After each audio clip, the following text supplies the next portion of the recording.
IPL ২০২৫ match ৭ SRH বনাম LSG ম্যাচের ভবিষ্যদ্বাণী -এসআরএইচ বনাম এলএসজির মধ্যে আজকের আইপিএল ম্যাচে কে জিতবে? ২৭শে মার্চ বৃহস্পতিবার হায়দ্রাবাদের রাজীব গান্ধী আন্তর্জাতিক স্টেডিয়ামে লখনৌ সুপার জায়ান্টসের বিপক্ষে লড়াইয়ের সময় সানরাইজার্স হায়দ্রাবাদ তাদের পয়েন্ট দ্বিগুণ করার চেষ্টা করবে।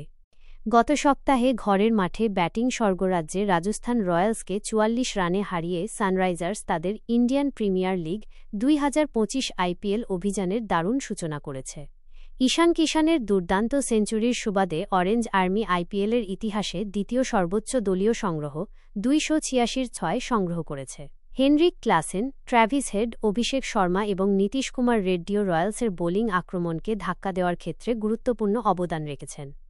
জবাবে উদ্বোধনী চ্যাম্পিয়নরা কঠোর লড়াই করেছিল, কিন্তু শেষ পর্যন্ত ৪৪ রানে হেরে যায়। নতুন বলে সিমারজিৎ সিং ২টি উইকেট নেওয়ার পর হর্ষাল প্যাটেল মাঝের ওভারগুলিতে দুর্দান্ত স্পেল করেছিলেন।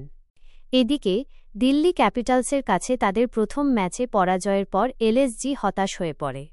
মিচেল মার্শ এবং নিকোলাস পুরানদের অর্ধশতক সুপার জায়ান্টদের একটি দুর্দান্ত প্ল্যাটফর্ম এনে দেয়। তবে মাঝপথে এবং ডেথে তারা উইকেট হারিয়ে ২০৯-৮ শেষ করে। রাজীব গান্ধী আন্তর্জাতিক স্টেডিয়ামের পিচ রিপোর্ট। রাজীব গান্ধী আন্তর্জাতিক স্টেডিয়াম ব্যাটসম্যানদের জন্য একটি